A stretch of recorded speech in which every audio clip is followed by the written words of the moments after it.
Black and white से colour TV से लेके एलसीडी, एलईडी से लेकर स्मार्ट टीवी तक टेलीविजन ने भी काफी लंबा सफर तय करा है। लेकिन क्या आप जानते हैं कि वीडियोकॉन 1982 में भारत में कलर टीवी लॉन्च करने वाली पहली कंपनी थी। वैसे वीडियोकॉन के रंगीन टीवी के बिना तो मॉडर्न एंड्रॉइड टीवी हमारे लिए दूर का सपना होता, पर वहीं जिस कंपनी के भारत को इतनी बड़ी सौगात दी, फिर क्या हुआ कि कंपनी दिवालिया हो गई। एक्चुअली से 2018 में इंसॉल्वेंसी प्रोसीडिंग्स के लिए NCLT में घसीटा गया था, और इसीलिए हमारे लिए देखना जानना जरूरी हो जाता है कि एक अद्भुत आविष्कार करने वाली कंपनी क्यों इतने बुरे दिन झेल रही है। आइए जानते हैं आज की इस वीडियो में, इसलिए वीडियो को आखिर तक जरूर देखिएगा। पर वीडियो शुरू होने से पहले अगर आप इस चैनल पर नए हैं या आपने अभी तक इस चैनल को सब्सक्राइब नहीं किया है तो चैनल को सब्सक्राइब करना, बेल आइकन दबाना ना भूलें ताकि हमारे चैनल की कोई भी वीडियो आपसे मिस ना हो जाए। तो दोस्तों, इस कंपनी की शुरुआत होती है साल 1955 में, जब सेठ नंदलाल धूत भारत में शुगर मिल लगाते हैं और इनकी शुगर मिल दिन दूनी रात चौगुनी तरक्की करने लगती है।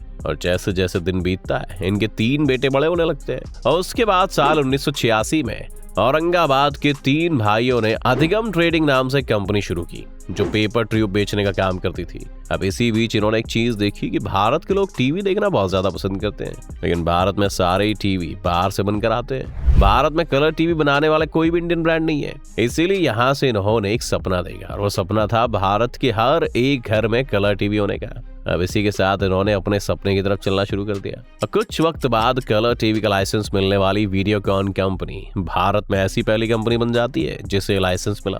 और इनका ये टारगेट था कि भारत में हर साल 1 लाख टीवी ये मैन्युफैक्चरिंग करेंगे। अब जैसे जैसे वक्त बीता ये अपने सपने के करीब जाते गए, और इन्होंने साल 1991 में अधिगम ट्रेडिंग से बदलकर कंपनी का नाम वीडियोकॉन रख दिया। और अब देखते ही देखते वीडियोकॉन कलर टीवी मार्केट का सबसे बड़ा ब्रांड बन गया।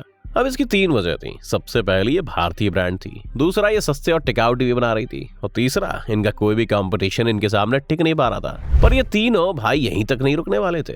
अब साल 1990 तक आते आते कंपनी ने एयर कंडीशनर, रेफ्रिजरेटर और होम एंटरटेनमेंट जैसे प्रोडक्ट्स को भी अपने पोर्टफोलियो में जोड़ लिया था। अगले ही साल 1991 में धूत ब्रदर्स ने वीडियोकॉन को रीब्रांड किया। इसके बाद वीडियोकॉन देश में सबसे रेप्यूटेड कंज्यूमर इलेक्ट्रॉनिक ब्रांड्स की सूची में शामिल हो गया।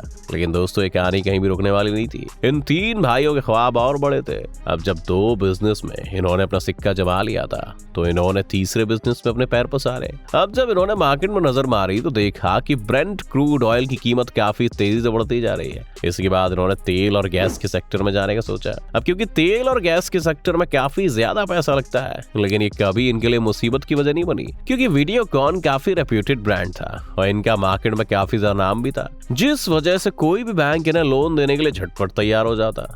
तो इन्होंने कई सारे बैंक से लोन उठाया, और उसके बाद ये कर गए तेल और गैस के सेक्टर में एंटर, और यहाँ पर भी इनके सितारे चमक उठे। इन्हें यहाँ पर भी काफी ज्यादा सक्सेस मिली, जिसका मतलब ये हुआ कि इनकी शुगर मिल भी चली, होम अप्लायंसेस में भी इन्होंने झंडे गाड़े, और तेल और गैस के सेक्टर में भी इन्होंने अपना सिक्का जमा लिया था। अब इन सभी सेक्टर में सक्सेस मिलने के बाद इन्होंने सोचा कि हम भी टाटा और अंबानी जैसी कंपनी की तरह बन सकते हैं। जैसे वो हर सेक्टर में काम कर रहे हैं, अपना नाम बना रहे हैं, वैसे हमें भी करना चाहिए। इसीलिए इन्होंने भी एक्सपेंशन करने की सोची। आपको बता दें कि इन्होंने सेमीकंडक्टर के सेक्टर, पावर के sector, insurance sector, glass manufacturing, retail market, DTH के मार्केट और टेलीकॉम सेक्टर में एंटर किया। अब क्योंकि इतना ज्यादा एक्सपेंशन हो ही रहा था और इन्हें सक्सेस भी मिली रही थी, इसीलिए इन्होंने सोचा कि अब ये सब संभालने के लिए इन्हें कुछ ऐसी कंपनी की जरूरत है जो मार्केट में पहले से स्टेब्लिश हो। अब इन्होंने मार्केट में मौजूद कई सेक्टर की चेन्स को खरीदना शुरू किया। अब ऐसा करने से इनको कई फायदे हुए, जैसे दोबारा से कोई कंपनी खड़ी करने की मेहनत नहीं करनी पड़ी, इनके पास एम्प्लॉइज भी थे, प्रोडक्ट्स भी थे, मतलब इन्हें कोई भी एक्स्ट्रा मेहनत नहीं करनी पड़ी। आपको बता दें कि साल 2008 तक वीडियोकॉन कंपनी हर साल 800 करोड़ तक के प्रॉफिट के साथ मार्केट में अपनी धाक बनाई हुई थी। अब अगर हम आपको 2008 के टोटल रेवेन्यू बताएं तो वो था 9,753 करोड़ रुपए, और इनका प्रॉफिट था 854 करोड़ रुपए। अब अपनी इतनी अच्छी सक्सेस के बाद इन्होंने सोचा कि हमें फोन के मार्केट में एंटर करना चाहिए। इन्होंने शुरुआत में बेसिक फीचर्स के साथ छोटे और सस्ते कीपैड वाले फोन मार्केट में उतारे। अब इसमें भी सक्सेस मिलने के बाद इन्होंने कुछ बड़े इंजीनियर्स को हायर करके मार्केट में 2011 में 7 नए फोन लॉन्च किए, और यहीं से आया इनकी कहानी में ट्विस्ट। इनका ये फोन मार्केट में अच्छे से नहीं चला, और इसकी वजह से इन्हें तकरीबन 600 करोड़ तक का नुकसान हुआ। मानो इसके बाद तो इनके बुरे दिन की शुरुआत ही होती चली गई दोस्तों। अब 2011 के बाद से क्रूड ऑयल के दाम लगातार गिरते गए, अब 2012 में इनको एक और झटका तब लगा जब जितनी भी कंपनीज को टेलीकॉम का स्पेक्ट्रम प्रोवाइड किया गया था 2G घोटाले की वजह से सुप्रीम कोर्ट ने इसे कैंसिल कर दिया था। अब इसी के साथ लगा था इन्हें दूसरा बड़ा झटका, और वहीं जहां इनका 80% रेवेन्यू होम अप्लायंसेस के सेक्टर से आ रहा था वो भी मानो खत्म सा होने लगा, क्योंकि अब वीडियोकॉन की जगह बड़ी कंपनियां जैसे कि सैमसंग और LG ने ले ली थी। अब इतना सब कुछ हो जाने के बाद ये बात तो सामने आई गई थी कि वीडियोकॉन मार्केट से अपनी नंबर 1 की पोजीशन खो चुका है। इतने बुरे दिनों ने तो मानो इनके पास बचने का कोई रास्ता ही नहीं छोड़ा। जैसे जैसे दिन गुजरते जा रहे थे वैसे वैसे इनका कर्ज भी बढ़ता जा रहा था और प्रॉफिट वो तो घटते ही चले जा रहा था। अब इतना ज्यादा लॉस हो जाने के बाद इन्होंने सोचा कि क्यों ना हम अपनी कुछ कंपनियां और कुछ एसेट्स को बेच दें। इसी बात को ध्यान में रखते हुए इन्होंने अपना DTH का बिजनेस डिश टीवी को बेच दिया।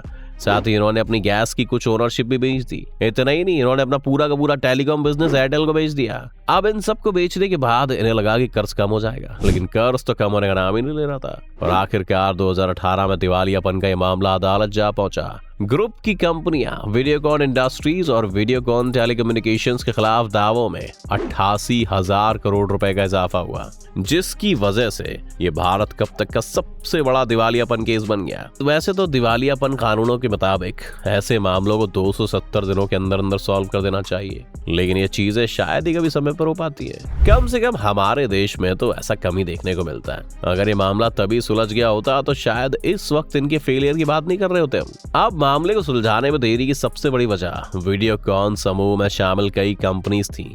उनमें से 15 पर्सनल बैंक्रप्सी प्रोसीडिंग से गुजर रही थी, लेकिन परेशानी ये थी कि उनमें से कुछ ने पर्सनली कर्ज नहीं लिया। उन्होंने ग्रुप्स बनाए और कर्जदाताओं से कहा हम एक साथ ज्यादा क्रेडिट वर्दी है, इसीलिए हम ये लोन जॉइंटली लेना चाहते हैं, आपको हम सब की ओर से गारंटी है। मगर फिर बाद में उन्होंने अलग अलग कर्जदाताओं के मामले को सुलझाने की कोशिश की, जिसके नतीजतन दावों की कुछ दोहरी गिनती हुई और बहुत कंफ्यूजन फैल गई। इसलिए ऋणदाताओं ने सुझाव दिया कि समाधान के लिए वीडियोकॉन समूह की कंपनियों को शामिल किया जाए। अब इसी बीच ICICI bank CEO Chanda Kochhar का मामला सामने आ गया। ICICI बैंक और वीडियोकॉन ग्रुप के इन्वेस्टर अरविंद गुप्ता ने चंदा कोचर पर आरोप लगाया था कि उन्होंने वीडियोकॉन को 3250 करोड़ रुपए का लोन देने के बदले में गलत तरीके से पर्सनल एडवांटेज उठाया। कॉर्पोरेट धोखाधड़ी के लिए समूह के प्रमोटर श्री धूत की जांच की जा रही थी। इस वजह से दिवालियापन के मामले को सुलझाने की तारीखें आगे बढ़ती गई। इसके बाद 2020 में वेदांता ग्रुप की कंपनी ट्विन स्टार ने वीडियोकॉन इंडस्ट्रीज पर एक्विजिशन के लिए बोली लगाई। कर्जदाताओं ने इसे मंजूरी दे दी। एक साल बाद 8 जून 2021 को दिवालियापन मामलों की अदालती NCLT ने अरबपति अनिल अग्रवाल की कंपनी ट्विन स्टार को 3000 करोड़ रुपए में वीडियोकॉन इंडस्ट्रीज को एक्वायर करने की मंजूरी दे दी। अब आखिरकार बिक रहा है वीडियोकॉन। इसी के साथ रंगीन टीवी से शुरू हुआ वीडियोकॉन का कारोबार ब्लैक एंड व्हाइट टीवी की तरह बाजार से गायब हो गया। दोस्तों आज की इस वीडियो में बस इतना ही। उम्मीद है आपको आज की इस वीडियो से काफी कुछ सीखने को मिला होगा। अगर आपको वीडियो पसंद आया तो वीडियो को लाइक करें, और अगर आप इस चैनल पर नए हैं तो जाने से पहले चैनल को सब्सक्राइब करना भी ना भूलें।